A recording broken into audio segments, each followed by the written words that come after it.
নবীজি বলেন, আল্লাহর কাছে সব থেকে পছন্দের মানুষ তো সেই মানুষ যার মাধ্যমে পৃথিবীতে সব থেকে বেশি মানুষ উপকৃত হয়। যার মাধ্যমে বেশি মানুষ উপকৃত হয়, আমার আল্লাহ তার প্রতি বেশি সন্তুষ্ট। যার মাধ্যমে কম মানুষ উপকৃত হয়, আল্লাহ তার প্রতি কম সন্তুষ্ট। মালিকাল মুলক, সকল বাদশার বাদশা যিনি খালিকুস সামাওয়াতি ওয়াল আরদ, যিনি খালিকুল জিন ওয়াল ইনস, যিনি খালিকুল জান্নাতি ওয়ান নার, তিনি আমাকে সম্মান দিবেন যদি আমি কি করতে পারি, আমার ক্রোধকে একটু নিয়ন্ত্রণ করতে পারি। রাগ উঠতেই পারে, আমি দমন কিভাবে করব? কোন ব্যক্তি যদি দাঁড়ানো অবস্থায় রেগে যায়, তাহলে সে যেন বসে যায়। ফাইন যাহাবা আনহুল গাদাব, যদি রাগ দমন হয় আলহামদুলিল্লাহ ভালো, ওয়া ইল্লা ফালইয়াস্তাজি', অথবা যদি রাগ দমন না হয় তাহলে বসা থেকে যেন ওই ব্যক্তি শুয়ে পড়ে। যখন কোথাও কথা কাটাকাটি হবে, বিশেষ করে যদি পরিবারের মধ্যে এটা হয়, তাহলে তার দায়িত্ব কি? আজকে আমার স্বামী রেগে গেছে, বাহির থেকে আসছে, মন ভালো না, হয়তো উনি ভুল পথে আছে, আমার ওই বোনটি হয়তো সঠিক পথে আছে, তার জন্য দায়িত্ব হলো তখন চুপ হয়ে যাও, একটি শব্দ সে বসে উচ্চারণ করবে না।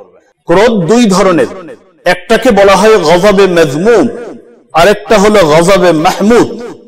এক ধরনের রাগ এটা প্রশংসিত, আরেক ধরনের রাগ এটা নিন্দনীয়। কোনটা নিন্দনীয় রাগ? নিজের স্বার্থের জন্য, পরিবারের স্বার্থের জন্য, নিজের প্রতিষ্ঠানের স্বার্থের জন্য, বংশের দলের স্বার্থের জন্য যেই ক্রোধ কি করে বাস্তবায়ন করে, ওইটা করছে, ওরে সাইজ করে দিব, এটা হলো নিন্দনীয়।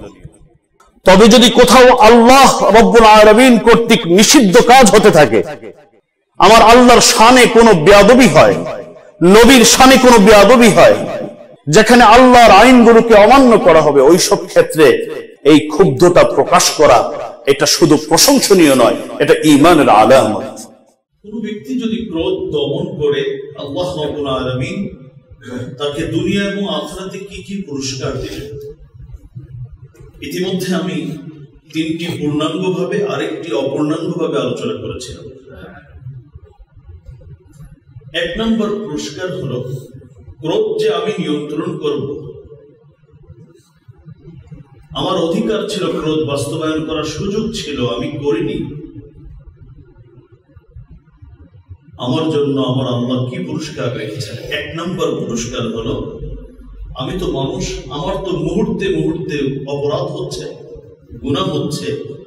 যে ব্যক্তি ক্রোধ দমন করবে, আমার আল্লাহ রাব্বুল আলামিন দুনিয়া এবং আখিরাতে তার দোষ ত্রুটি গোপন করার জিম্মাদারি আমার আল্লাহ নিজে গ্রহণ করেছেন।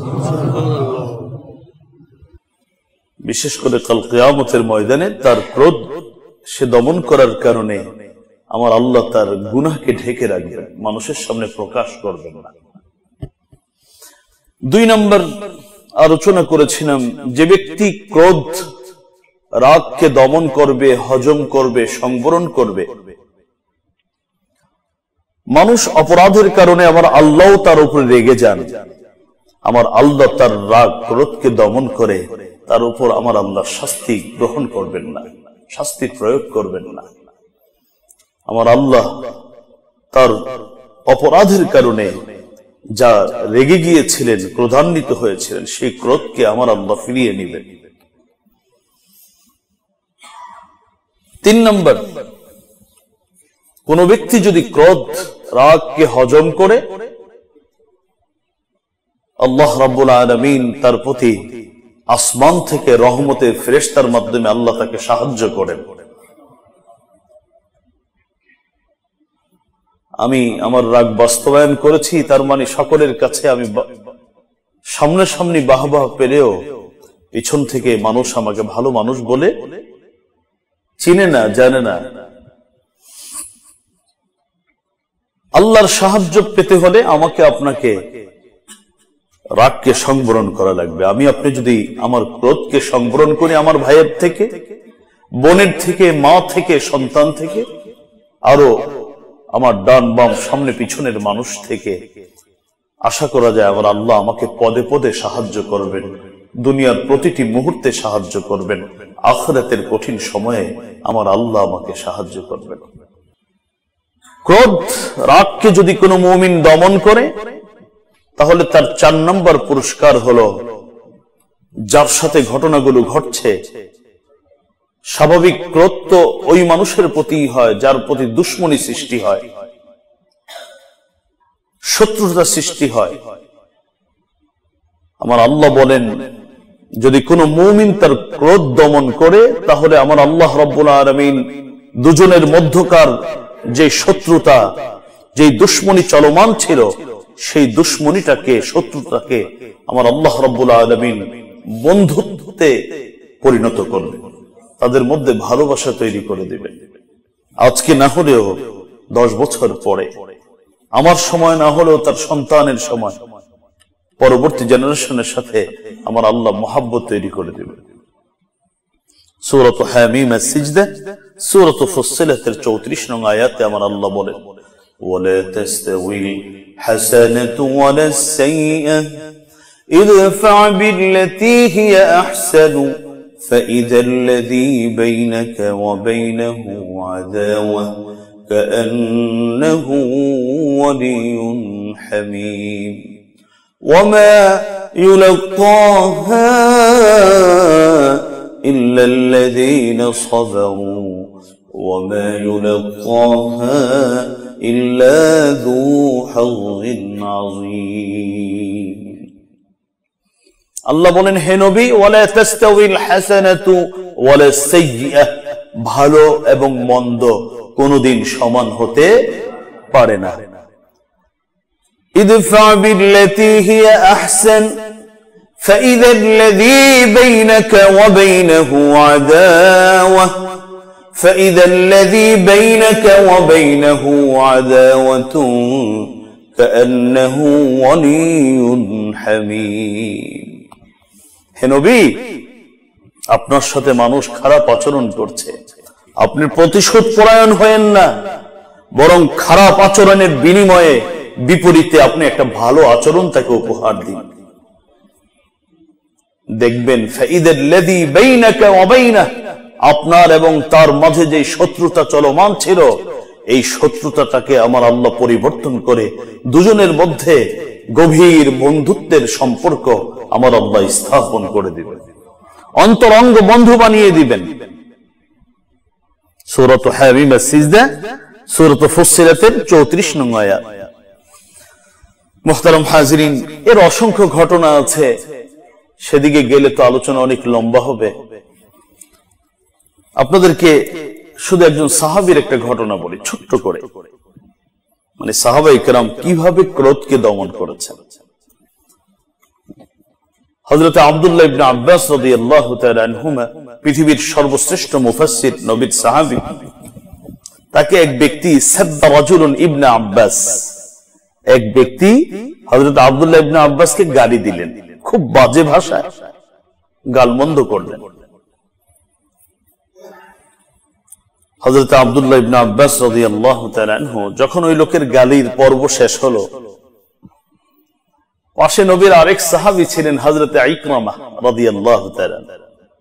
হযরত ইকরামাকে আব্দুল্লাহ ইবনে আব্বাস বললেন হাল লিররাজুলি হাজা, ইকরামা তুমি একটু যাচাই করো তো এই লোকটার কোনো প্রয়োজন আছে কিনা, যে প্রয়োজন আমি পূরণ করতে পারি। ফানাকযিহা, অথবা তুমি পূরণ করতে পারো। তার কোনো আছে না পারিবারিক, ব্যক্তিগত, সামাজিক কোনো সমস্যা তার আছে কিনা, আমরা দুজনে মিলে তার সমস্যাটাকে দূর করে দিতে পারি। এই কথাটা বলতেই সেই বাজে ভাষায়, কটু ভাষায় গালমন্দকারী ব্যক্তি সঙ্গে সঙ্গে মাথাটা নত করে দিল। হায় রে, আমি কি ভাষায় তাকে গালমন্দ করলাম, আর সে, অথচ আমি ছিলাম একা, আর ইবনে আব্বাসের সাথে ছিল ইকরামা, দুইজনে আমাকে যেতে ধরলে, ঠেসে ধরলে, আমার তো আর বাঁচার উপায় ছিল না। তা তো করলেনই না, বরং উল্টো বলছেন আমার কোনো প্রয়োজন এমন আছে কিনা যেটা আমরা পূরণ করে দিতে পারি। লজ্জায় মাথাটাকে নত করে দিলেন।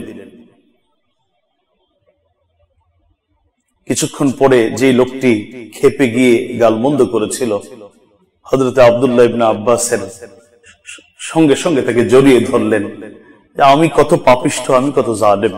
মানুষ তো একটা সময় তার মধ্যে বোধোদয় হয়, বোধগম্য হয় যে আমি তো অপরাধ করেছি। এভাবে করে বন্ধুত্বতায় আমার আল্লাহ শত্রুতাটাকে বন্ধুত্বতায় পরিণত করেন।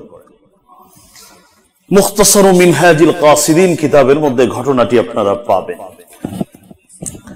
5 নম্বর, কোন মুমিন যদি তার ক্রোধ রাগকে সংবরণ করে, তার 5 নম্বর পুরস্কার হলো, এখন তো যদি সে ক্রোধটাকে বাস্তবায়ন করতে পারতো মনটা ভালো হতো। সে ক্রোধকে হজম করার কারণে তার মনে তো অশান্তি, একটা জ্বালা পোড়া থাকবেই। রাসূলুল্লাহ সাল্লাল্লাহু আলাইহি ওয়াসাল্লাম তার জন্য সুসংবাদ দিয়েছেন যে তুমি আজকে তোমার কষ্টটাকে, তোমার ক্রোধটাকে যে সংবরণ করছো, বিনিময় কি জানো? কিয়ামত দিবসে আল্লাহ রাব্বুল আলামিন তোমার অন্তরকে প্রশান্তি দিয়ে, তোমার অন্তরকে সন্তুষ্টি দিয়ে ভরে দিবেন। সেদিন সবার ভিতরে আতঙ্ক কাজ করবে, শঙ্কা কাজ করবে, তোমার মধ্যে কোনো শঙ্কা কাজ করবে না। আল্লাহ রাব্বুল আলামিন তোমাকে সেদিন আনন্দিত করবেন। হযরত আব্দুল্লাহ ইবনে ওমর রাদিয়াল্লাহু তাআলা আনহু থেকে বর্ণিত, তিনি বলেন, আন্না রাজুলান জাআ ইলা রাসূলিল্লাহি সাল্লাল্লাহু আলাইহি ওয়াসাল্লাম।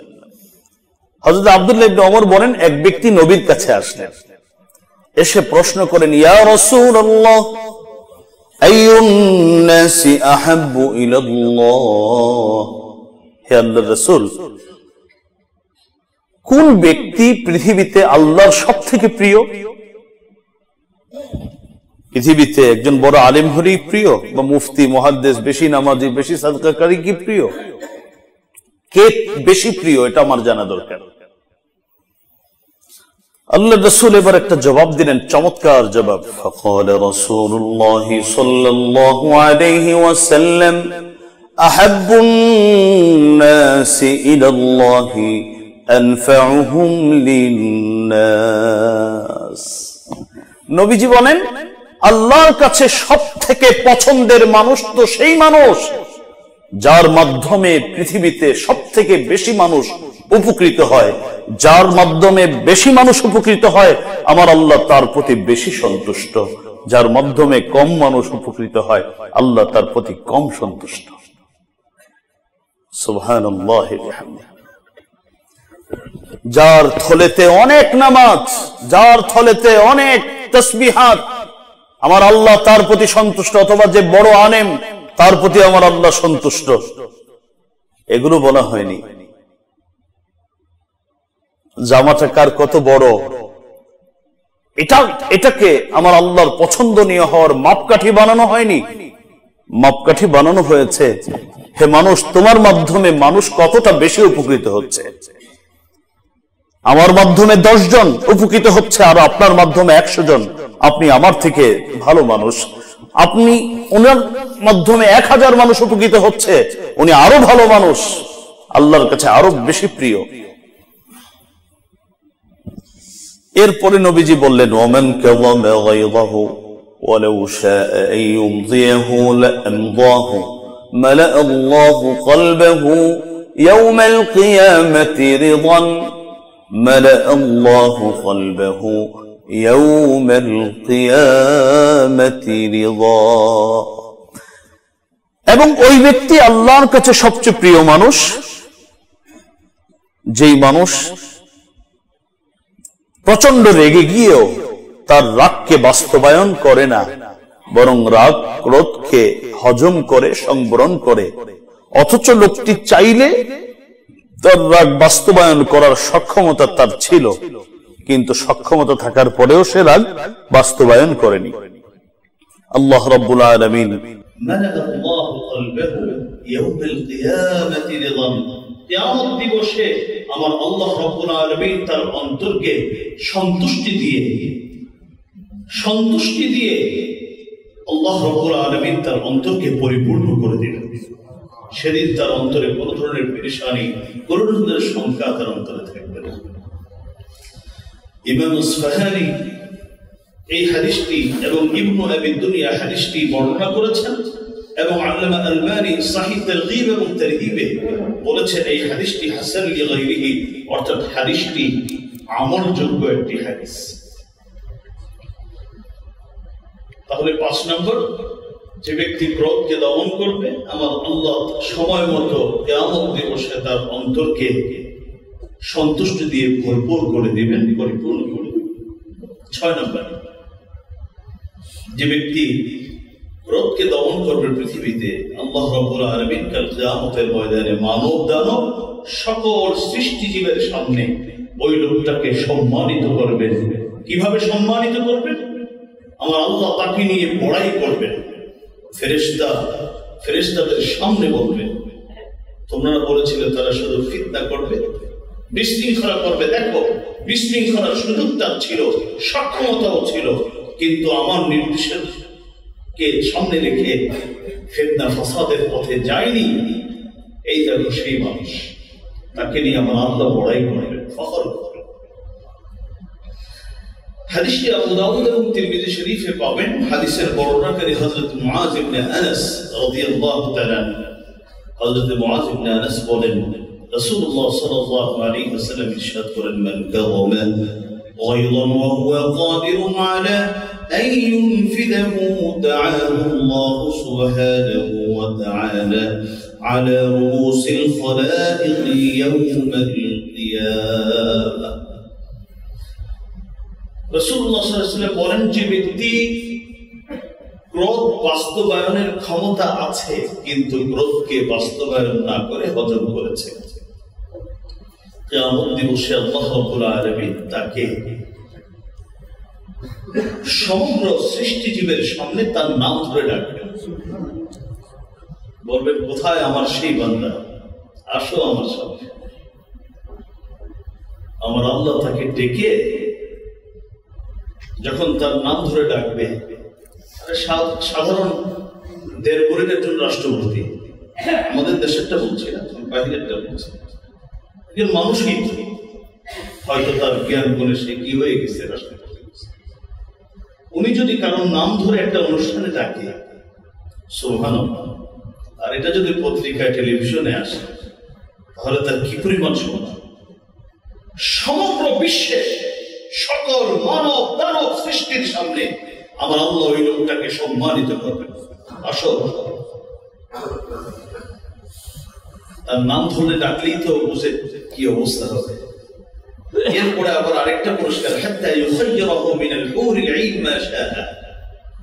আপনারা জানেন জান্নাতীদের অনেক পুরস্কারের মধ্যে একটা হুর, নাগর চোখ বিশিষ্ট হুর আল্লাহ দান করবেন। এর মধ্যে বলবেন যে কোনটা তোমার পছন্দ, আগে তুমি বেঁচে যাবে। আবু দাউদ এবং তিরমিজি শরীফের হাদিস। তাহলে আমরা 6 নম্বর পুরস্কার হচ্ছে কিয়ামত দিবসে আল্লাহ তাকে বিশেষ সম্মানে সম্মানিত করবেন। আমি একটা মানুষ, আবার আমার সম্মান কার সামনে?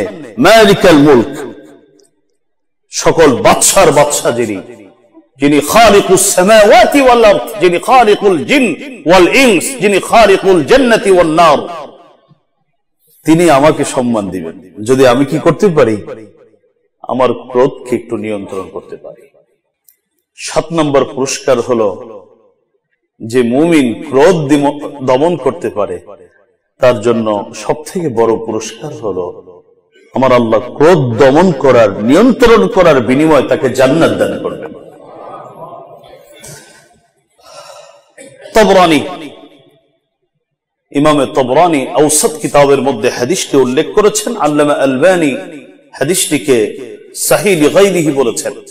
হাদিসের বর্ণনাকারী হযরত আবু দারদা রাদিয়াল্লাহু তাআলা, তিনি বলেন, এক ব্যক্তি আল্লাহর রাসূলকে প্রশ্ন করে বললেন, নবীজিকে সম্বোধন করে বললেন, দুল্লানি আলা আমালিন ইউদখিলানি আল জান্নাহ। ওগো নবীজি, আজকে আমাকে এমন একটি আমলের সংবাদ দিন, এমন একটি আমল সম্পর্কে আমাকে অবহিত করুন যে আমলটি করলে বিনিময়ে আমার আল্লাহ আমাকে জান্নাতে দিবেন। রাসূলুল্লাহ সাল্লাল্লাহু আলাইহি ওয়াসাল্লাম বলেন, লা তাগদাব ওয়া লাকাল জান্নাহ। قال رسول الله صلى الله عليه وسلم لا تغضب ولك الجنة ও আমার সাহাবী তুমি রাগ করবে না রাগ যদি কোনো কারণে তোমার রাগ হয়েই যায় রাগটাকে দমন করবে ওয়ালাকাল জান্নাহ বিনিময়ে আল্লাহ তোমাকে জান্নাত দান করবে 7টা পুরস্কারের আলোচনা করলাম রাগ দমন করলে কি লাভ এবার আসুন নবীজি কিভাবে রাগ দমন করেছে অনেক ঘটনা আছে হাদিস থেকে আমি একটা ঘটনা আপনাদেরকে শোনাই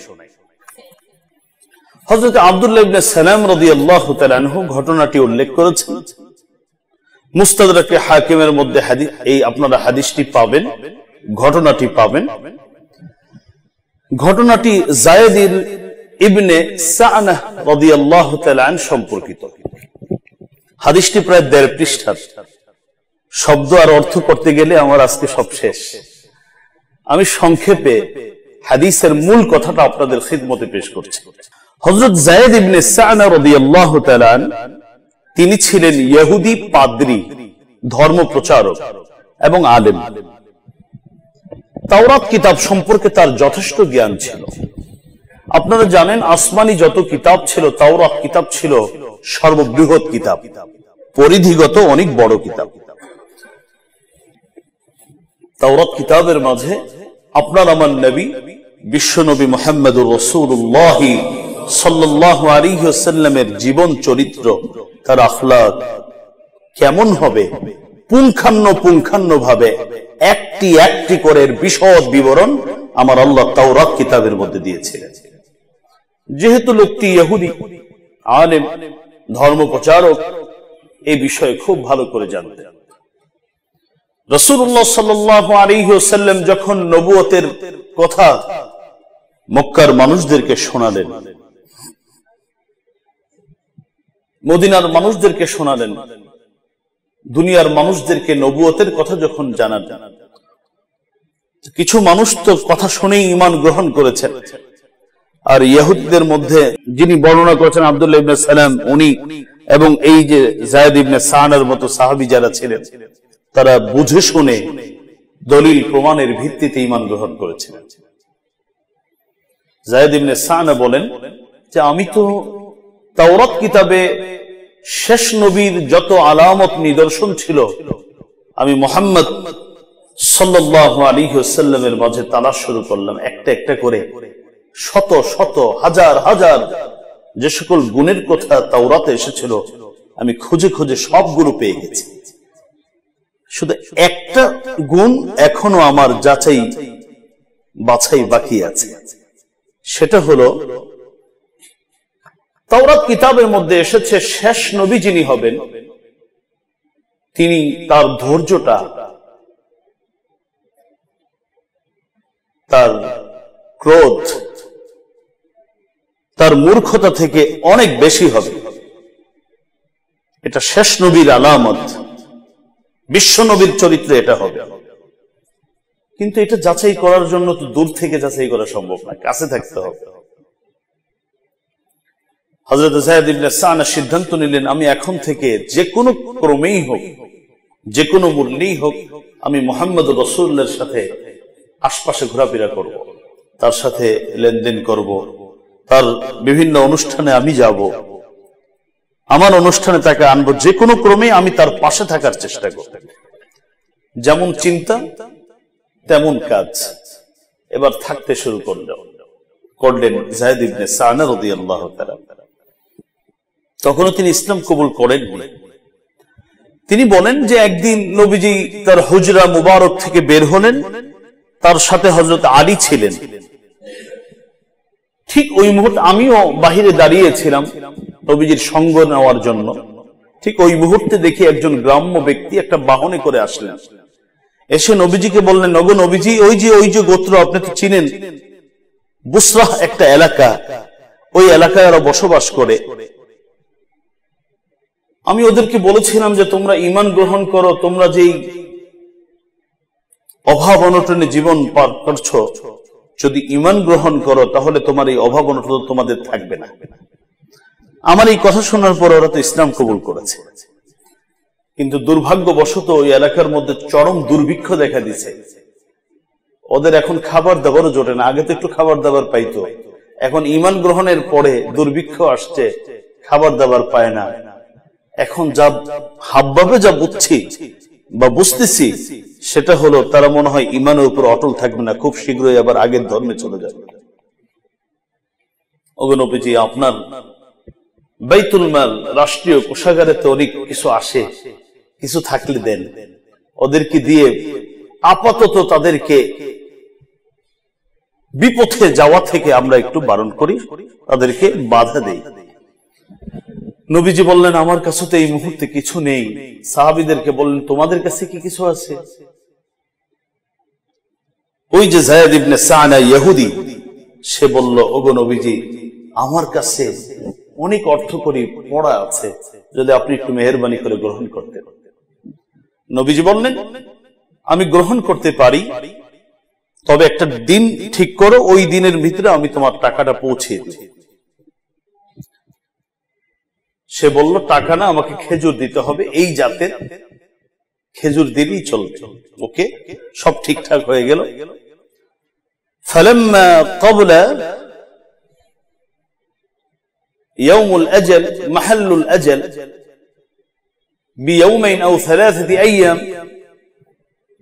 পরিশোধ করার, ঋণ পরিশোধ করার যে নির্ধারিত তারিখ, এর 2 অথবা 3 দিন আগে যায়েদ ইবনে সানা নিজেই বলেন, আমি দেখি নবীজি অনেক মানুষের সামনে দাঁড়ায় আছে। ঠিক ওই মুহূর্তে গিয়ে সময় নষ্ট না করে নবীজির কলারটা ধরে ফেললাম, কলারটা ধরে জোরে টান দিলাম, যাতে করে নবীজির শ্বাস প্রশ্বাস নিতে কি হয়, কষ্ট হয়। ও নাযরতু ইলাইহি বিওয়াজহিন গলিজ, এবং চোখগুলো বড় বড় করে নবীর দিকে তাকালাম। এরপরে বললাম, মুহাম্মদ, খুব ভালো করেই চিনি, আব্দুল মুত্তালিবের বংশের লোকেরা ঋণ নেওয়ার সময় তাদের আচরণটা যেমন মধুর হয়, ঋণ পরিশোধ করার সময় তাদের আচরণটা এত মধুর হয় না। সাইয়্যিল কাদা, মুতলুন, দেওয়ার সময় বড় টাল বাহানা তারা শুরু করে। ভালো করে বুঝবেন, ঋণ পরিশোধ করার নির্ধারিত তারিখের এখনো 2 থেকে 3 দিন বাকি। লোক সম্মুখে নবীজি সকল মানুষের সামনে নবীজির কলার ধরল, জোরে টান দিল, চোখগুলো বড় বড় করে নবীজির দিকে তার ক্রোধকে সে কি করলো, দেখালো, প্রকাশ করলো। এবং আব্দুল মুত্তালিবের বংশ তো এমন বংশ যাদের সুনাম সুখ্যাতি তৎকালীন যারা অমুসলিম ছিল তারাও বারংবার স্বীকার করেছে। সে খাজা আব্দুল মুত্তালিবের বংশ নিয়ে কথা বলল, অর্থাৎ রাসূলুল্লাহর বংশ নিয়ে কথা বলল, পৃথিবীর শ্রেষ্ঠ বংশের মানুষকে নিয়ে এরকম বাজে মন্তব্য করল। হযরত ওমর পাশে ছিলেন। হযরত ওমর, যায়েদ ইবনে সানা বলেন, আমি দেখি ওমরের চোখ খালি ঘুরতেছে, একবার আমার দিকে আর একবার নবীর দিকে। নবীর দিকে তাকায় ছোট চোখ, আর আমার দিকে তাকায় এরকম বড় বড় চোখ দিয়ে। শুধু এতটুকু বলল, ওমর বলল, দেখো, তোমার এই আচরণের শায়েস্তা করতে যদি আমার নবীর অনুমতি না লাগতো, আমি যদি নবীকে ভয় না পেতাম, তাহলে তোমার যে আজকে কি অবস্থা হইতো তুমি কল্পনাও করতে পারো না। এই কথা বলতে দেরি, এতক্ষণ কিন্তু নবীজি নীরব ছিলেন, কিন্তু হযরত ওমর যখন এই আচরণ করলেন, এবার হযরত ওমরের দিকে নবীজি তাকালেন, তাকিয়ে বললেন, ওমর, ওমর, তুমি তো আচরণটা ঠিক করোনি। আন তা'মুরানি বিহুসনিল আদা, আন তা'মুরানি বিহুসনিল আদা ওয়া তা'মুরাহু বিহুসনি ইত্তিবা'।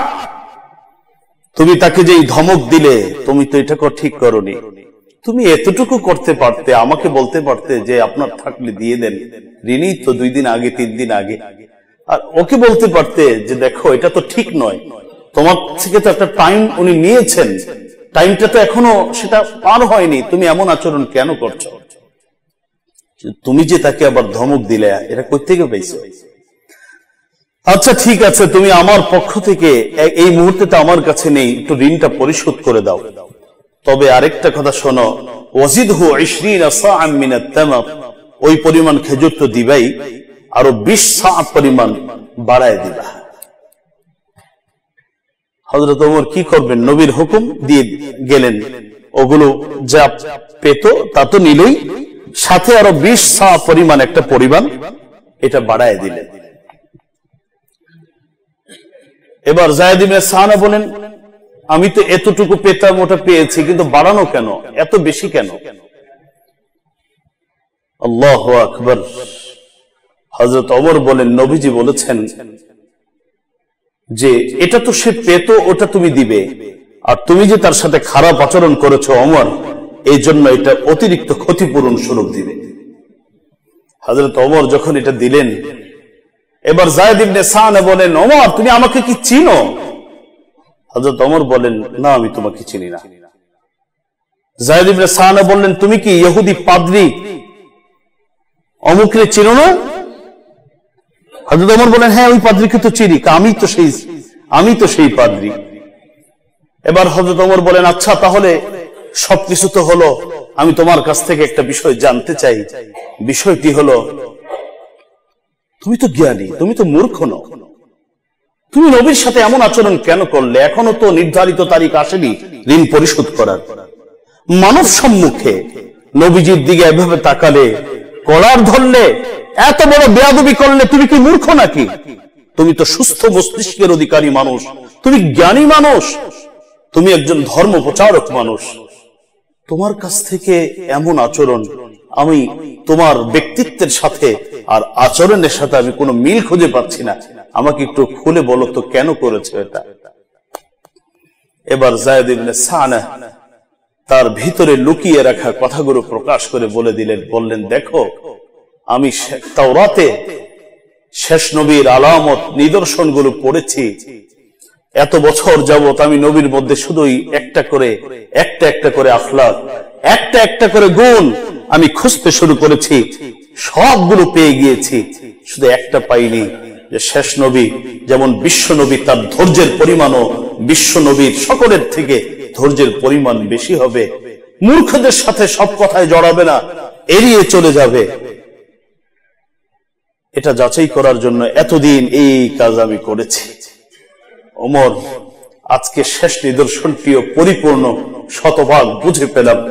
এবার তুমি আমার কাছ থেকে, তোমাকে আমি দুটা বিষয়ের সাক্ষী রাখছি, রাদিতু বিল্লাহি রাব্বান ওয়া বিল ইসলামি দীনান ওয়া বি মুহাম্মাদিন সাল্লাল্লাহু আলাইহি ওয়াসাল্লাম নবিয়্যা। আমি এই মুহূর্ত থেকেই আমার আল্লাহকে রব হিসাবে আমি গ্রহণ করে নিলাম, ইসলামকে ধর্ম হিসাবে, আর শেষ নবী হিসাবে মুহাম্মদ রাসূলুল্লাহকে আমি গ্রহণ করলাম, আমি ঈমান গ্রহণ করলাম, তুমি সাক্ষী থাকো। আরেকটা হলো, আমি নবীজির কাছ থেকে এই সম্পদ তাকে কষ্ট দেওয়ার জন্য তো আমি এভাবে করিনি, বরং তুমি সাক্ষী থাকো, আমি তো বিশাল সম্পদের অধিকারী, জানো আমার সমুদয় সম্পদের অর্ধেক সম্পদ আমি নবী মুহাম্মদের পায়ের সামনে রেখে দিলাম। এখন থেকে নবী ইসলামের জন্য যে কোনো প্রয়োজনে উনি ব্যয় করবেন, আমি এখানে আর কোনোদিন তাকাবো না। মুহতারাম হাজিরিন, এভাবে করে নবীজি ক্রোধ দমন করেছেন। আসুন আমরা যদি রেগে যাই, যেহেতু আমরা মানুষ, রাগ উঠতেই পারে, আমি দমন কিভাবে করব? এতক্ষণ আলোচনা করলাম দমন করলে লাভ কি, এখন হলো দমন কিভাবে করব। এক নাম্বার, সংক্ষেপে শুনুন।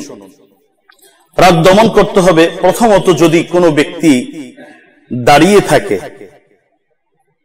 কথা কাটাকাটি চলছে, তখন তার উচিত হবে সে বসে যাবে, আর যদি বসা অবস্থায় থাকে তাহলে শুয়ে পড়বে যদি রেগে যায়।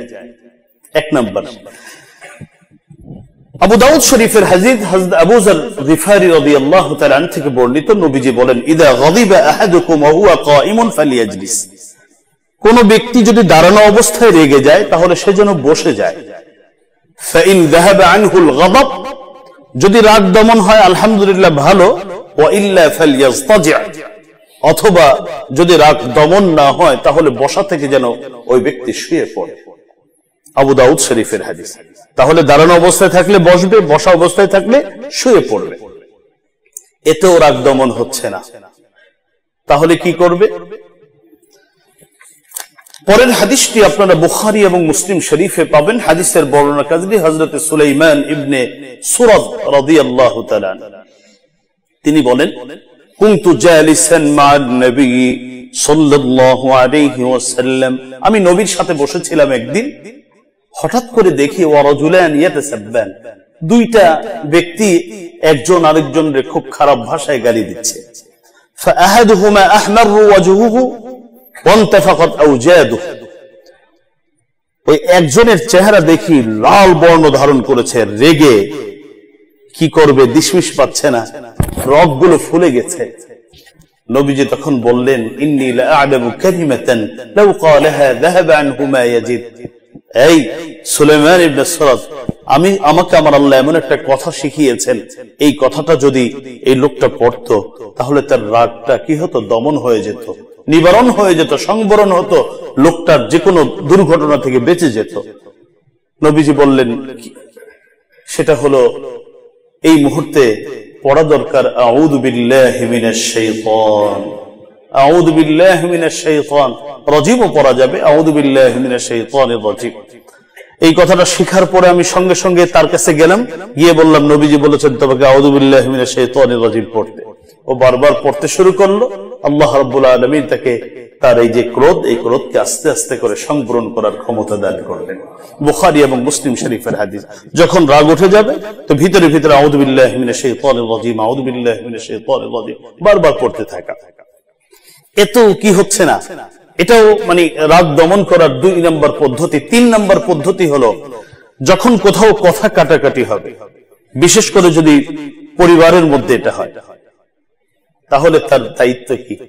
আজকে আমার স্বামী রেগে গেছে, বাহির থেকে আসছে, মন ভালো না, হয়তো উনি ভুল পথে আছে, আমার ওই বোনটি হয়তো সঠিক পথে আছে, তার জন্য দায়িত্ব হলো তখন চুপ হয়ে যাও, একটি শব্দ সে মুখে উচ্চারণ করবে না, পরে প্রয়োজন আর বেশি বলবে, ফিরে দিবে, দিছে 5 দিবে 15, কিন্তু ওই মুহূর্তে না, সে চুপ হয়ে যাবে।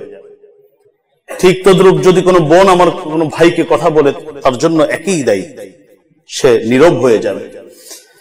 এই হাদিসটি আপনারা পাবেন মুসনাদ আহমদে, যেটা আল্লামা আলবানী তার সহিহ আল জামির মধ্যে হাদিসটি উল্লেখ করেছেন। হাদিসের বর্ণনাকারী হযরত আব্দুল্লাহ ইবনে আব্বাস রাদিয়াল্লাহু তাআলা আনহুমা তিনি বলেন, নবীজি বলেছেন, আল্লিমু ওয়া বাশশিরু ওয়া লা তুআসসিরু, তোমরা মানুষকে ভালো কিছু শিখাও। বাবা সন্তানকে শিখাবে, ভাই ভাইকে শিখাবে, ভাই বোনকে শিখাবে, স্বামী স্ত্রীকে শিখাবে। পৃথিবীতে যেন তোমরা শিক্ষা, ভালো কিছু সবাই শিখাবার চেষ্টা করো। বাশশিরু, তোমরা মানুষকে সুসংবাদের কথা বেশি শোনাবা, শাস্তির কথাও শোনাইবা, কিন্তু বেশি শাস্তির কথা শোনাইলে পর মন ভেঙে যাবে, আসবে না। ওয়ালা তুআসসিরু, দ্বীনের বিষয়ে তোমরা বেশি কঠিন দিকটাকে বেছে নিবা না। সুবহানাল্লাহ। ওয়াইযা গাদিবা আহাদুকুম ফালইয়াসকুত, আর তোমাদের কেউ যদি খুব রেগে যায় তাহলে সেজন্য সঙ্গে সঙ্গে চুপ হয়ে যায়, জবানটাকে নিয়ন্ত্রণ করে। জবান নিয়ন্ত্রণ করলেই 90-99% প্রথমেই শান্ত হয়ে যাবে। সুবহানাল্লাহ বিহামদিহি। মুসনাদ আহমদের হাদিস এবং সহিহ আল জামির হাদিস। 4 নম্বর, চুপও থাকলেন কিন্তু এরপরও থামতেছে না। আছে না কিছু মানুষ, এরপরও ট্যাপ রেকর্ডারের মতো চলছেই তো চলছে। এক্ষেত্রে করবে কি? ওই সময় তার জন্য দায়িত্ব হলো ঘর থেকে বের হয়ে যাওয়া অথবা ওই স্থান ত্যাগ করা। এখন আমার আপনার সাথে আল্লাহ না করো কোনো কথা কাটাকাটি হচ্ছে, তখন যখন আর থামতেছে না কোনো কিছু দিয়ে, আস্তে করে একজন সরে গেলে এটা থেমে যাবে। কতক্ষণ? 1 হাত দিয়ে দেখবেন সারাক্ষণ তালি দিবেন, তালি তো আর বাজে না, আওয়াজ তো আর হয় না। হযরত সাহল ইবনে সাদ রাদিয়াল্লাহু তাআলা আনহু থেকে বর্ণিত বুখারী শরীফের হাদিস। আল্লাহু আকবার। হযরত সাহল ইবনে সাদ বলেন, জা রাসূলুল্লাহ সাল্লাল্লাহু আলাইহি ওয়াসাল্লাম বাইত ফাতিমা, নবীজির মেয়ে হযরত ফাতিমার ঘরে নবীজি আসলেন। এসে ফালাম ইয়াজিদ আলিয়ান, হযরত আলীকে খুঁজে পাচ্ছেন না ঘরে। জিজ্ঞেস করলেন, আলী কোথায়? হযরত ফাতিমাকে বাবা জিজ্ঞেস করছেন আলী কোথায়, আমার জামাই কোথায়? হযরতে ফাতেমা রাদিয়াল্লাহু তাআলা আনহার সঙ্গে সঙ্গে বললেন কানা বাইনি ওয়া বাইনাহু শাইউন ফাগাদাবানি ফাখারাজা। আজকে একটু আমাদের মধ্যে মনোমালিন্য হয়েছে, কথা কাটাকাটি হয়েছে, আমার প্রতি খুব রেগে গিয়ে ঘর থেকে বের হয়ে গেছে। ভালো করে শোনেন হাদিসটা, বুখারী শরীফের হাদিস। আল্লাহু আকবার। ইসলাম কতটা কমপ্লিট একটা ধর্ম একটু বোঝার জন্য বলছি। নবীজি বললেন কোথায়? তিনি বললেন আমাদের স্বামী স্ত্রীর মধ্যে কিছুটা কথা কাটাকাটি হয়ে খুব রেগে গিয়েছিল, উনি ঘর থেকে বের হয়ে গেছেন। রাসূলুল্লাহ সাল্লাল্লাহু আলাইহি ওয়াসাল্লাম আর একটা কথাও সন্তানের সাথে বললেন না। ঘর থেকে বের হয়ে এক সাহাবীকে বললেন দেখো তো আমার আলী কোথায়?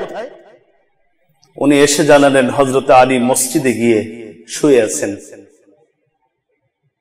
এখনের মতো মসজিদে এই মোটা কার্পেট তো না, খালি কোনো কিচ্ছু নাই, মাটির মধ্যে, তাও আরবের তো মাটিও নাই, বালি, বাড়ির মধ্যে হযরত আলী শুয়ে আছে।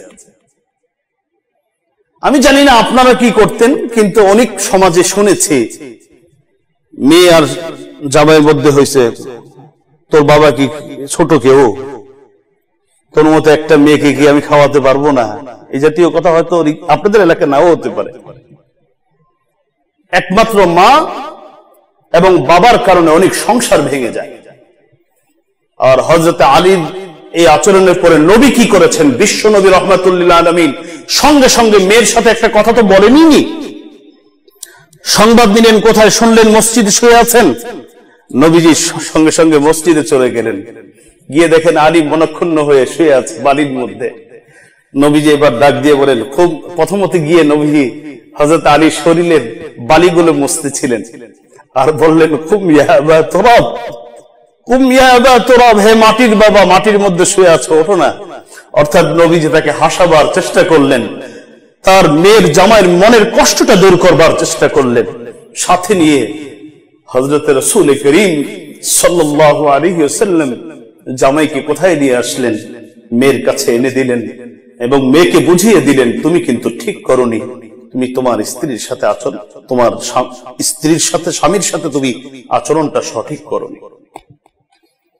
হযরতে আলী কথা না বাড়িয়ে ঘর থেকে বের হয়ে গেছেন। রাগ দমন করার এটাও একটা অন্যতম পদ্ধতি। এবার সর্বশেষ কথা, খালি ক্রোধ দমনের বয়ানই তো এতক্ষণ শুনলেন। ক্রোধ দুই ধরনের, ওদিকে আজকে লম্বা কথা বলার সুযোগ নেই, 2 মিনিটে শুনেন।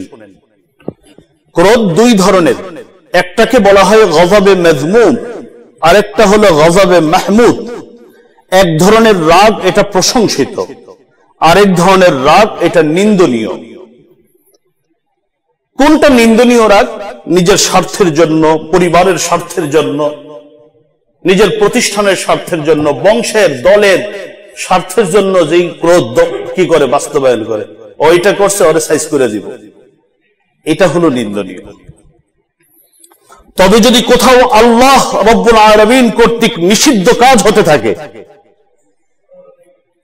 আমার আল্লাহর শানে কোনো বেয়াদবি হয়, নবীর শানে কোনো বেয়াদবি হয়, উদাহরণস্বরূপ এখন মসজিদুল আকসাকে কেন্দ্র করে